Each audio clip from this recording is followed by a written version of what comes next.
Welcome to the Talking Transformation podcast. I'm your podcast host, Peter Ahmad, recording from Cape Town, South Africa, since June 2019.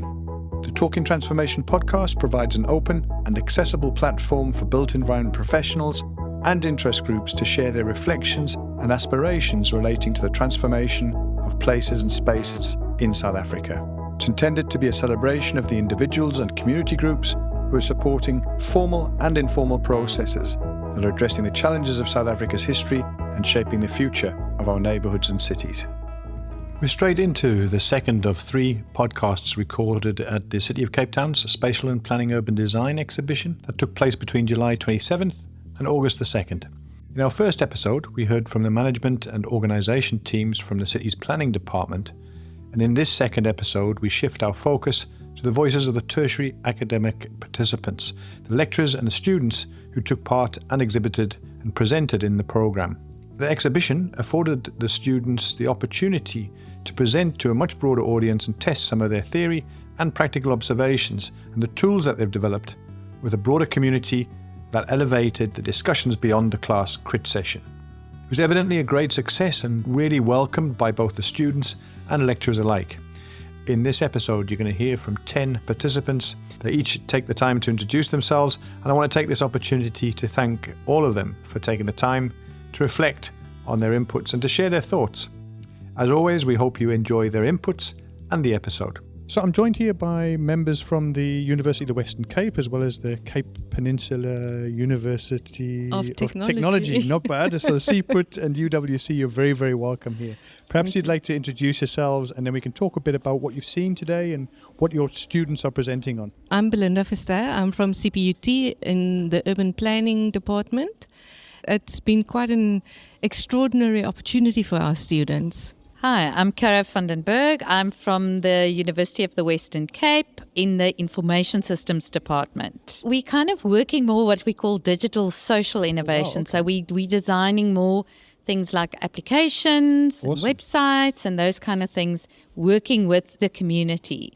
Fascinating. Look forward to hearing a bit about that. Linda, let's start with yourself. Tell us a bit about what you've heard today, what you've seen, and maybe a bit about what we can expect from your presentations from the students today. So we've been working with the City of Cape Town from the beginning of the year, specifically with Liesel Kruger-Fountain. She's very passionate, as everybody would know in general, but about Dunoon. And we were looking for a specific urban case study, and Dunoon has got all that complexity, specifically with the complex type of project that we have, bringing information systems together with urban planning, which is not a natural occurrence. Those are two professions or disciplines that don't naturally work together. But to bring these two disciplines together, and City of Cape Town provided this opportunity for us in Dunoon. And our students just finished their presentation now, and I think it went amazingly. It's quite a few months of work that they've put in. Wonderful. Look forward to hearing from them and what their take home from it has been. And from the information system side?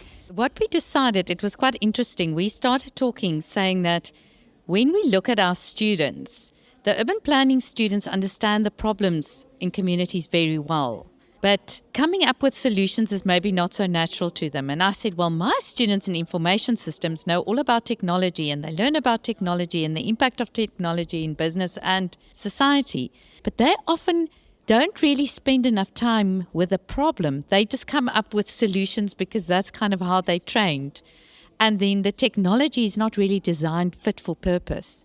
So we decided a good idea is to put these two groups together. Brilliant. Where they work with the communities, trying to find solutions for problems faced in this year. As Belinda was saying, we started working in the area of Dunoon. And fantastic, fascinating things came about. I think they really did understand much better what we call wicked problems are that you're finding in communities. And then coming up with very creative solutions that we hope we can take further. Well, you certainly couldn't have come across, as you say, a more complex, an area really in need of innovation and approaches than Dunoon. Was there a particular reason that took you into that space, Belinda? I think we were looking for that complexity in the first place. So we didn't want the simple spaces or the well-designed and developed and resourced spaces. I think that's quite too important. easy, right? Yeah, well, yeah, it's too easy, but the need isn't that great. For sure. And I think our social consciousness really drive our students as well to be busy with meaningful work. And I think the last place where you would find or would expect digital innovation is in a place like Dunoon, where you would find low-tech innovations from the communities. And we actually wanted to capture some of those low-tech innovations and see how high-tech technology can help and assist people. So we're not scared. I think 3 years of working together showed that we're not scared of any of the problems, and we need to engage with the complexity. We need our students to engage with it because life's complex and they're going to go out into this complex life and they need some tools in their toolkit. And also talking about the technology, which from my side with my students finding so interesting is how they suddenly started thinking about the technology and the solutions and the type of technology that we design, the low tech, low data, those kind of solutions that they started engaging with because they really got a real deep understanding of the complexities that reside in there. So I think together we're planning to take this project forward, start still working in that community, but really starting to form a very good bond with people in the community and to try and now create some continuation so that it's not just a student project, but that is a project that we can really take forward. You're dealing there, I guess, with the ingredient of trust, building that trust and the sustainability element, which is so important. Well, best of luck with that. I am going to take this opportunity, Belinda, whilst I have you here. If I'm not mistaken, one of your former students from a long time ago, Ashley Manyara, is presenting the spatial costume tool. Right, yes. What sense of pride does that give you when you see someone like Ashley as one of your pupils who's now, I mean, one of the leading thinkers on this in the country? Yeah, absolutely. I saw Ashley on Thursday evening and she was so excited to show a poster to me. And my first response was, oh goodness, now I have to assess it and mark it. So the lecturer never stops.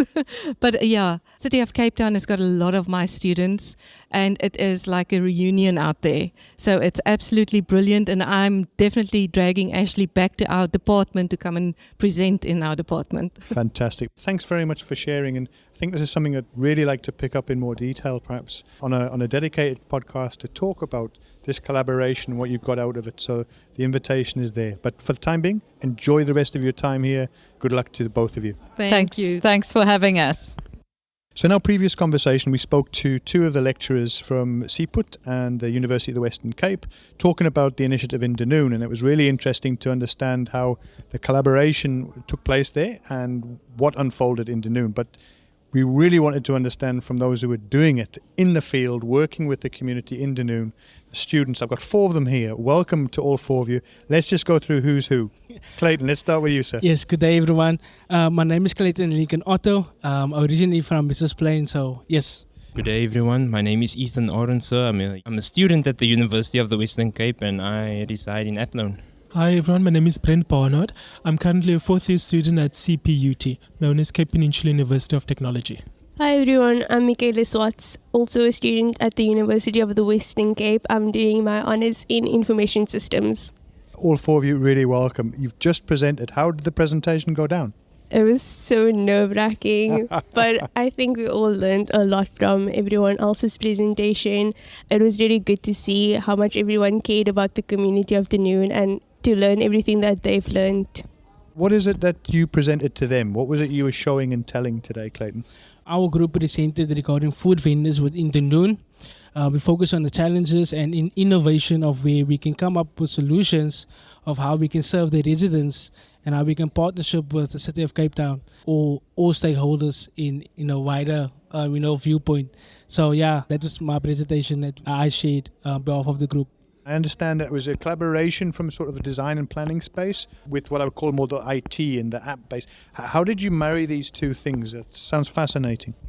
So what we wanted to really do in this project was we wanted to take everything that the CPUT students, the urban planning students knew and the information students from UWC to better understand how we could maybe take our different mindsets and take our disciplines and maybe like combine it together because we learned this. The main point of this assignment was to use collaboration as a tool to help really create innovative ideas, to help make a term called digital social innovation, which we wanted to focus on with each and every of our disciplines. For example, my discipline the problem that my group focused on was food insecurity in Dunoon.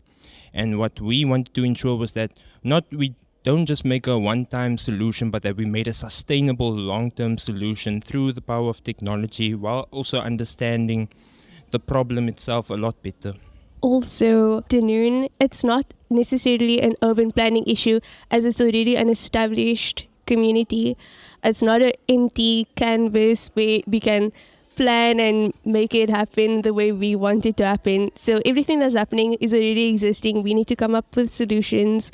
And I think innovative solutions come about when we think of the digital world. We have to think about what's coming up in the future, what's going to be sustainable. What was the problem statement that you found, and what does your solution do? The group that I was part of, the problem statement was regarding the Sustainable Development Goals, right? And we focus on SDG goal number 8 and SDG goal number 11. With this, we see that we need to build the communities, right, regarding the food vendors and how we projected. We had 4 prototypes, and each prototype is regarding how to enhance the community and to not take away the income or sort of income, but how can we build, on that, and how can we make it regulated? Because at the moment there is, food vendors that is rising up for the income for the household. But how can we stretch a hand and say, okay, right, this is the procedures of which we can take, and not to take away your income, because it's the area of, or the community of Dunoon is very low, From an income point of view, it's a low income community. Yeah. 100%. My problem statement focused on the informal housing challenges that the residents face due to overpopulation from the rapid urbanization that occurred. And the solution or the apps that we prototyped to combat that or help in any way that we can was, in our initial stages, we found that a lot of people erect homes out of necessity, and they erected in unsafe places close to the river, which caused landslides. The soil's not stable. They would erect it on top of power lines, and it could cause fires and things. So one of the prototypes that we designed allows for information on, I wouldn't say proper, but like better resources, so that they would know what is unsafe, what materials can they use to mitigate fires, floods. So almost like a de-risking tool, something that can help from the outset definitely to minimize risk. Our group focused on food insecurity in Dunoon, and what we really wanted to do there was, as previously mentioned, we wanted to create a sustainable solution, because it's easy to just make a one-time fix-off by just having a stool and having food there. But the thing is, that's not sustainable at the end of the day. That's why we wanted to use technology to innovate maybe a bit more ideas, and that's where collaborating with the CPUT students and us UWC students came in, because we managed to get some great ideas off the floor by collaborating together. So the one prototype that I presented was a CoCT, which was an app that would teach or upskill users on how to grow certain crops in the area, and it would provide the various information.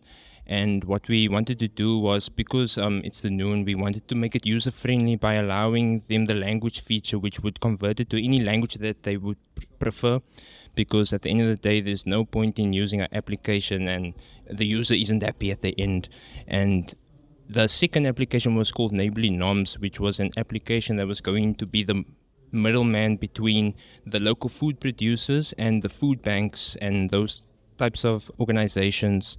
So what we wanted to do was provide more food, but at the same time we also wanted to upskill. So like with CoCT, we wanted to upskill people, so maybe that could be the catalyst for entrepreneurship maybe within Dunoon, and yet also empowering them with new skills so that they could earn a good living. Because the main response that we heard when we went into the field in terms of food insecurity was that the people were highly reliant on the grants that they used to receive, and we thought with CoCT and enabling norms that we could help with that particular issue.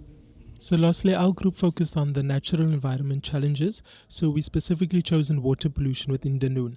Water pollution is a big issue, especially in the local Deep River, as well as the pollutions as a result of a lack of proper sanitation infrastructure, the waste disposal, leading to people having health issues. So therefore we decided to create 4 diverse prototypes to address various issues. So the first one was a mobile application. So this can get basic information resources, because once we interviewed the people, we identified that none of them knows what water pollution is, especially in environmental challenges. So then the second one we developed was a website. So it was internet free as well, but the website provides diversity in terms of it can be used in the schools, businesses in the local area, so that it can spark, for example, like environmental society, so that people can take initiative and have clean days or learn more about water pollution and find solutions on how they can achieve it. We then decided to also use the educational kiosk, so this can be placed also in the schools, in the library. So just it's a user-friendly interface so that people can just get basic information. The city can also use it as an advertising board for, especially when it's flood season, to prevent further water contamination as a result of flooding. And then we also decided to use a water drone. So basically we just try to create diversity, as I stated before, just to give the people the platform to start and to be encouraged to create their own innovative ways, because we know that water pollution will always be there, and there's a whole lot of challenges related to it. So once we start off small by just giving them a platform, we hopefully can see that it's gain insight and that people are interested and more people can talk about it. Yeah. How did you find the community there in Dunoon responded to when you went into that space and said, look, we're coming, we'd like to talk to you about solutions and an approach? How did you first of all understand that problem statement and unpack that with the community? So it was actually an exciting experience, because the community, they were actually friendly.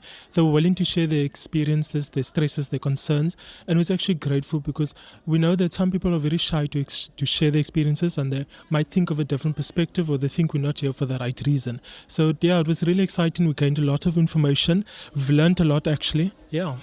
Who are the planners in the room, and who are the information systems guys? Let's get by sense of hands. Who's who?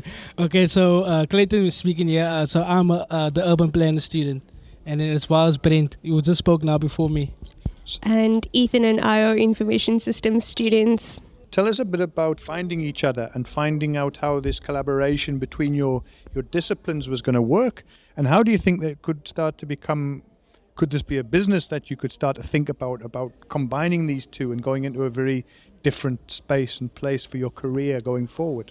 It was really interesting. I think information students are really technical, but we lack awareness of the city. We like to call ourselves global citizens.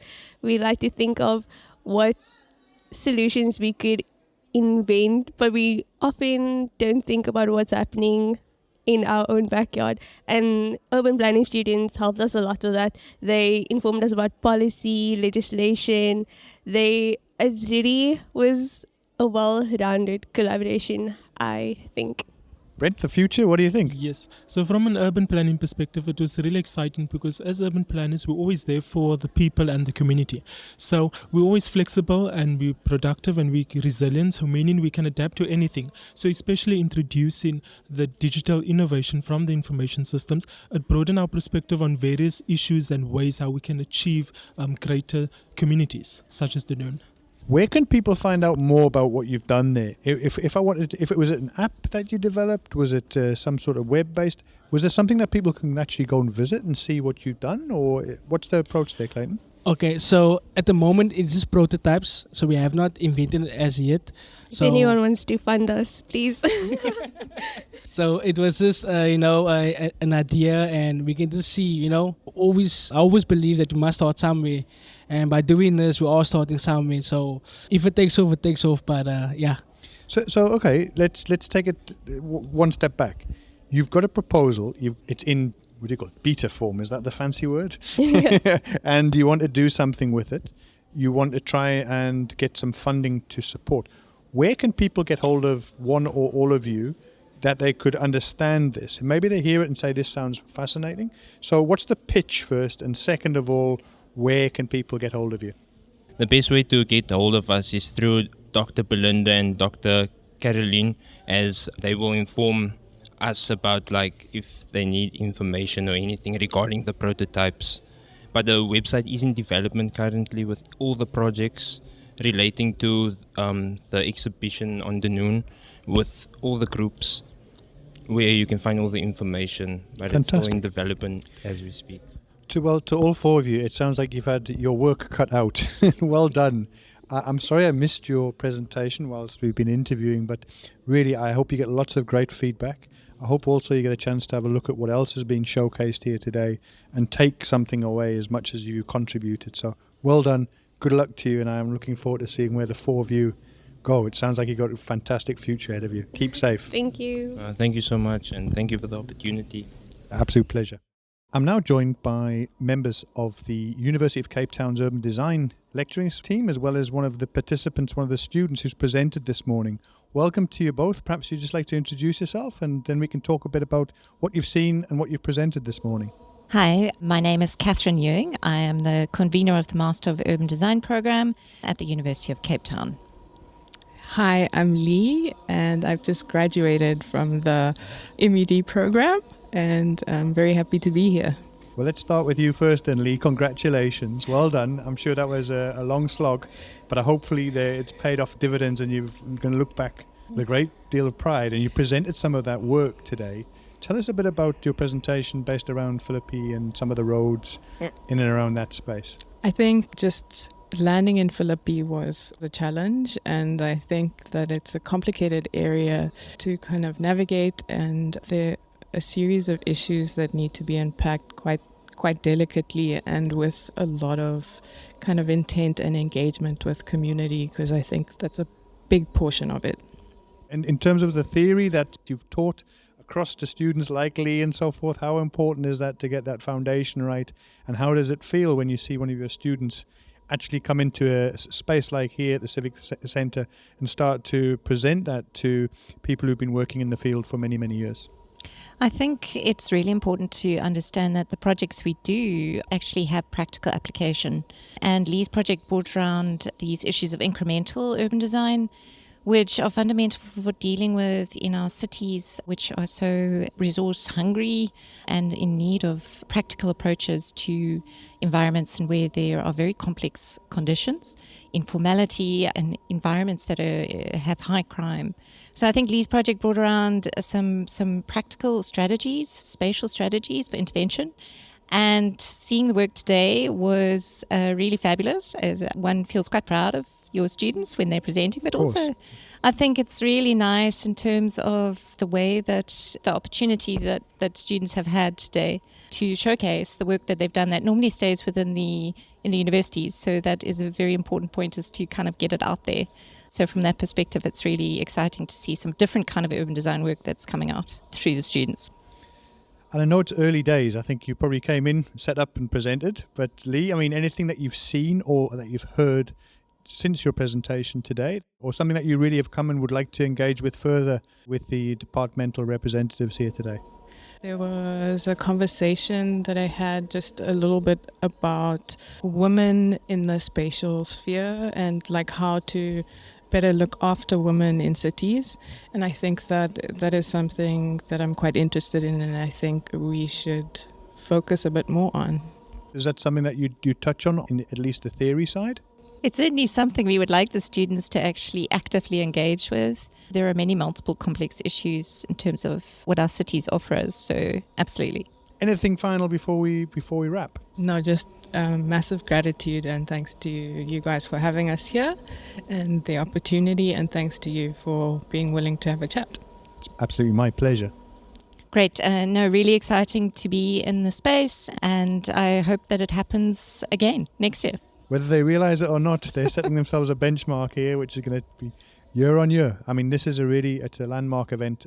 In the meantime, thanks so much for your contributions today, for being here and for the presentation. All the best to you, Lee, and wherever your career takes you. It's going to be fascinating to watch. Thank you so much. So I'm here with some of the members of the Stellenbosch University, travelled through today to be at the Civic Centre here in Cape Town. Who do I have here? I'm Lusanda Msendo. I'm a student doing Masters in Urban Science and Regional Planning in Stellenbosch University.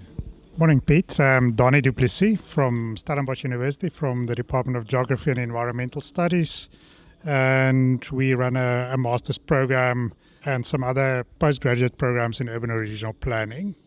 Well, welcome across the border here in Cape Town. Nice to have you here. And what have been your immediate observations of what you've seen and what you've heard in terms of the presentations that have been made and the exhibitions that are taking place here today? I think, first of all, the quality of the presentations around, having been exposed to quite a bit of the type of products that are on show here today, I must say is very impressive. It's clear that a lot of work has gone into it.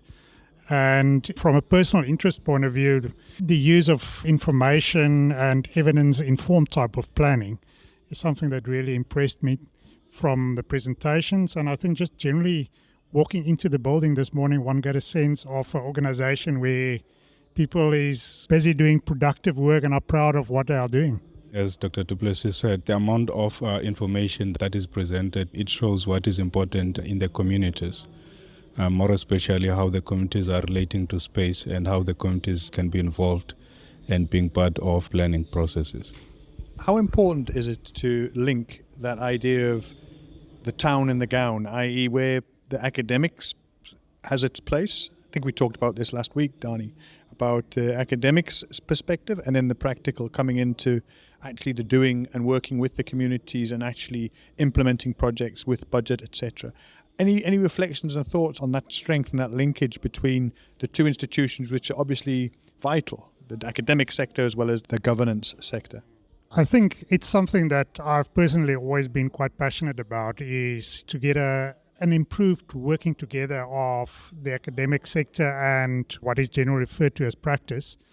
I think I've been fortunate to have two phases in my career, one in practice as a consultant and one in academics, so I've seen both sides of the coin.